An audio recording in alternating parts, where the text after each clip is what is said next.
તાજેતરમાં સાબર ડેરી દ્વારા કેમિકલવાળું, યુરિયાવાળું અને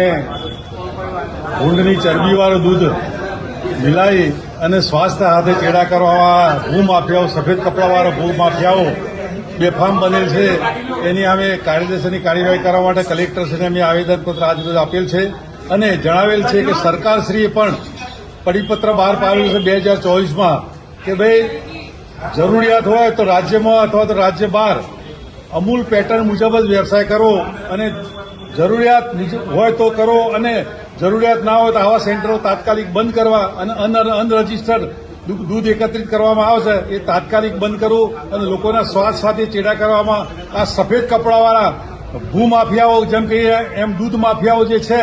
એના સામે કડકમાં કડક કાયદાવાહી કરી અને આમ જનતા તેમજ પશુપાલકોને ન્યાય અપાવવા આજરોજ અમે કલેક્ટર સાહેબશ્રીને રજિસ્ટ્રારશ્રીને આવેદનપત્ર આપી અને પશુપાલકો વતીથી રજૂઆત કરેલ છે.